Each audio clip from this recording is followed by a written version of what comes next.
If you were thinking about selling your home in 2025, there's one decision that could cost you tens of thousands of dollars before your sign even hits the yard. Now, recently I just read a new article from CNN that came out literally yesterday that said that basically more sellers are ditching realtors like myself and trying to sell their homes themselves. Now, what this article didn't tell you though is what most FSBO or for sale by owners seller regret once it's too late. Now, be sure to stick around until the end of the video because I do want to tell you when selling your home yourself actually does work and when it is the best option for you. Now, my name is James Launius. I am a local real estate professional in Charlotte, North Carolina, Fort Mill, and Rock Hill, South Carolina as well. And I help people every single week, and I get calls every single day from folks just like you looking to buy, sell, or invest in real estate here in my lovely market and city and town. So if that's you, go ahead and pause because my number is on the screen and I want you to give me a call or shoot me a text now if you need help on any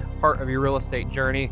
Happy to add value and help however I can. I won't charge you anything for a penny of my time. So go ahead and do that now. And other than that, I'd love to create a custom plan for you and your move. Now let's go ahead and dive into this CNN article and discover everything it had to say and what might be true in it and what might be stretching it a little bit too far. Okay, so let's go ahead and dive into this article a little bit. So overall, this CNN article from this month, April 2025, if you're watching this later, highlights the growing number of homeowners skipping realtors like me to sell their homes themselves. So this is mainly fueled by commission lawsuits, tech tools like AI, of course, that we all know about. We also know that I think a lot of people just want to save money, and so they think that this will save them money. But we're going to talk about why this may or may not be true depending on your specific situation. So homeowners are feeling more confident on the surface, but confidence does not always equal strategy, friends. So these lawsuits about commissions, buyer agency commissions, really are causing people to be more commission conscious. This doesn't necessarily make them better negotiators, marketers, or contract experts, so just be aware of that. Many sellers think the buyers will just show up when they list online or post on Zillow, not realizing that buyer traffic depends heavily on a marketing, pricing, and agent networks. You've got to get it right if you're going to sell the biggest asset of your life, so be aware of that. Now, there are FSBO success stories, but they often involve unusual circumstances, such as off-market deals with family and friends, or ones that don't really reflect typical outcomes. So just be aware of that.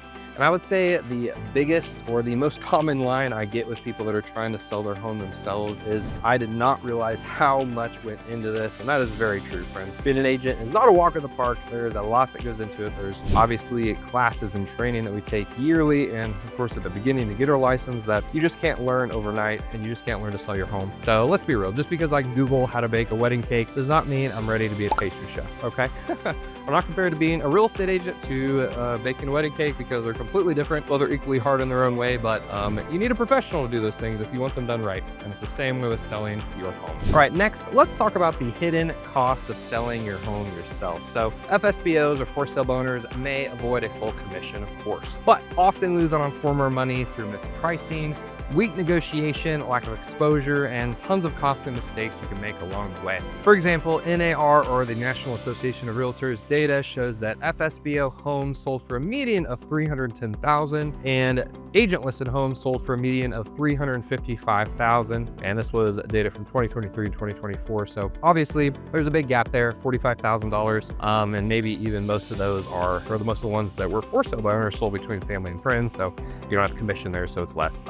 So yeah, I would say, think about it this way. If you're going to save 2.5% to 3% in listing commission, but lose 10 to 13, maybe even up to 15 to 20% in total price, was it really worth it? Probably not. Another thing I'd like to mention is that FSBOs often attract bargain hunter investors, and these folks are not serious retail buyers. They're trying to lowball you. They're trying to basically ask you to sacrifice equity for speed and convenience. Now, I actually did some wholesaling, and wholesaling has become a trend. And if you don't know what wholesaling is, it's basically these investors who come and try and buy properties from people for under market value or under what they're worth, actually. And they do that by saying, hey, we're going to close in 15, 20 days.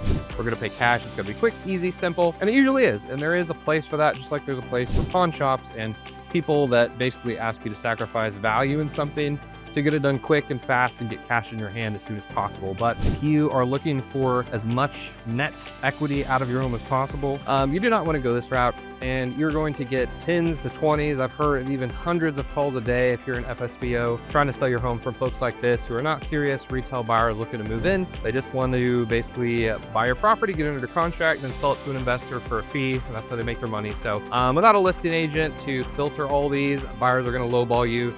They're going to know you're not protected, and not to mention inspection negotiations and repair credits often cost a lot of people that are selling their homes themselves thousands and thousands of dollars due to lack of experience and understanding what they should accept and what they shouldn't accept from a buyer. For example, we've seen before sellers that are selling their homes themselves agree to like a $10,000 to $15,000 roof credit during the inspection period. Absolutely crazy.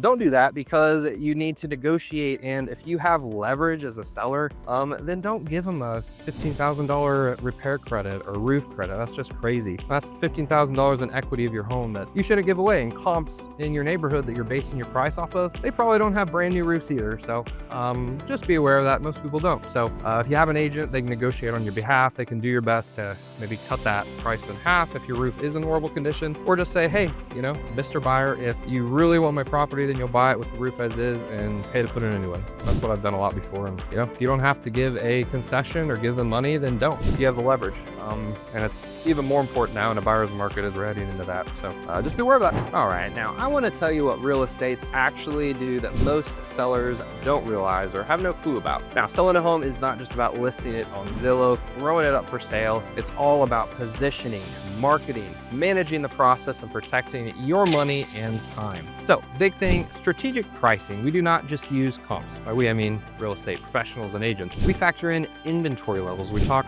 and look at buyer trends. We look at neighborhood velocity and buyer psychology. All these things are so important, usually way more important than even the price of the home. The other thing is professional marketing, HDR photography, drone footage, reels, YouTube videos. That's why I have so many property tours on my YouTube, because sellers tend to sell their homes so much faster if you post them on YouTube or have some type of video footage of your home. So that's huge, and it's a big reason to go ahead and find an agent who posts films and videos on YouTube, because think about all my subscribers. All my subscribers are people who are probably actively looking for a home in my area or market, or at least slightly interested in real estate. So that's a database of people that if you haven't built over time and spent thousands of dollars pouring into, then you probably just don't have that database to post a video on and people to look at. So that's super cool, and that's what us as agents do. We do Facebook ads too, open houses, of course, agent blast emails across the US for anyone who or for any agent, I guess, who has a buyer that might be even looking in our market for a home that is the one you're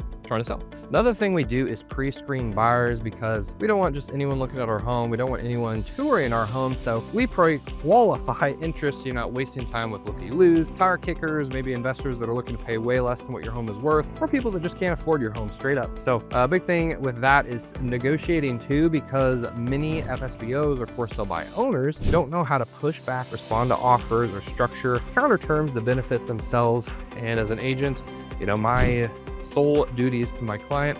So I'm going to get the best heck and deal for my client. I don't care if I have to, offend someone. I'm going to be nice and professional, of course, but it matters to me to try and get the most equity for my seller, for my client as possible. So I do that. And a lot of, sellers, if you haven't been through that negotiation process, you don't know what you can get away with. But us as agents have a pretty good idea. So another thing are, all the timeline and paperwork management. I spend hundreds to maybe thousands of dollars on transaction management software and, organizational software, task management software, and timeline and scheduling programs every single year. And if you don't know how to do this properly, you're going to miss deadlines. You're going to maybe, get to a point of the contract where you can't back out if you don't, let the buyer know by a certain time. So you want to make sure you're on top of that. And that's everything that agents do. We do inspections, appraisals, deadlines, disclosures, compliance with contract law. We cover it all. We take care of it all so that you don't have to. And it's a lot of time and energy, but that's our job. That's why there's a whole career based out of that. So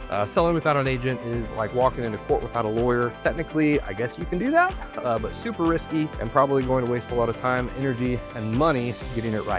You're going to pay over what their actual value is by a lot, not just in price, but in peace of mind and time saved. So be aware of that. Sort of changing an uncertain market, getting top dollar takes more skill and strategy than ever before. With rates still fluctuating, a lot of buyers are still cautious and deliberate, even more so in 2025 than in previous years. Inventory in markets like Charlotte is shifting as well. Homes that are poorly priced or poorly marketed are getting passed over time and time again. I've seen it. Online listing competition is fierce as well. If your FSBO photos look like they're taken with a flip phone, buyers are just going to keep scrolling. They're going to flip right on by. And with affordability top of mind, buyers are using every reason to negotiate, and unrepresented sellers are easy targets. So buyer agents are also less motivated to show FSBOs because, friends, there's no guaranteed commission. They're no guaranteed to be paid, which obviously if you're an agent working your butt off, you probably want to get paid. It's also harder to coordinate showings, and there's a lot more liability for the buyer agents, the buyers, and you as the seller. So it makes it tough these days, especially. So in our local market, we're seeing buyers jump on turnkey, well-marketed homes. FSBOs do tend to linger longer because they just don't stand out. A lot of homes in the $300,000, $500,000 range especially are competing right now. So if you don't nail down your strategy, you're going to get buried. All right, now let's go ahead and talk about when for sale by owner actually does work and when it definitely doesn't. So there are rare cases where FSBO does make sense, but most sellers do underestimate the time, risk, and opportunity involved in doing this. All right, now let me tell you when it works.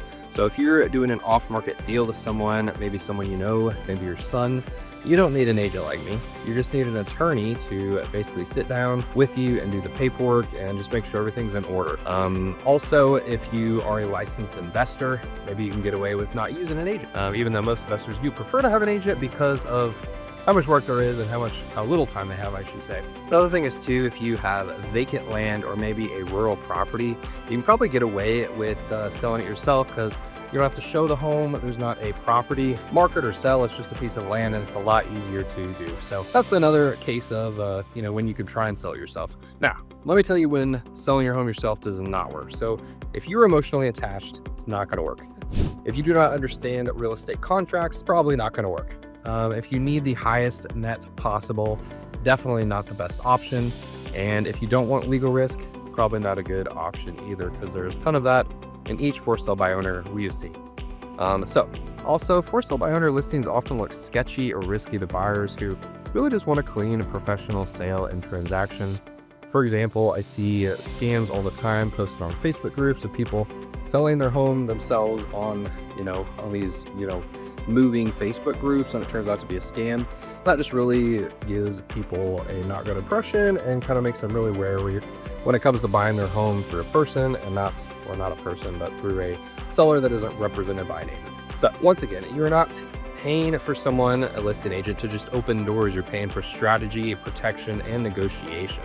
You're not just selling a house, you're selling one of the biggest assets of your life and that you'll ever own. And do you really want to go at that alone? That's a question you should ask yourself. All right, friends. So at the end of the day, you absolutely can try to sell your home yourself in 2025, but just know the cards may be stacked against you. And sometimes what seems like the cheaper option ends up costing sellers across the country way more than you bargained for. So I work with sellers and buyers included every single week in Charlotte and the Carolinas to build a custom game plan that works for you and your family, to help you net and achieve as much equity out of your home and investment as possible, and to avoid all the common legal and just basic pitfalls that come along with selling a home. Whether you were thinking about buying or selling or listing your home in the next week or maybe in a year, or just starting to weigh your options, go ahead and shoot me a message or give me a call via the phone number on the screen right now, or at least save it in your contacts if you ever have a real estate question and you need help. I'm not going to pressure you or force you to buy a home or sell a home. I don't know why people think I might be able to have the capacity to do that, but I don't. I'm just here to add value wherever I can. And if any of that comes back to me, I'm thankful for it. So do that now. Save my number in your phone. If you have any real estate needs or questions, whether you're local to the Carolinas or in England, I don't know, wherever. I'd love to hear your story and help you figure out what's right for you and your family. And hey, if this video helped you out in any way, go ahead and push the like button at the bottom right and subscribe to our channel for content about the Carolinas, about money, finance, real estate, and everything in between. It would mean a ton. And if you have ever considered going FSBO, for sale by owner, or have a story to share, go ahead and leave that in the comments below. We'd love to hear it. And other than that, I hope you have a blessed day. Look forward to seeing you in the next video.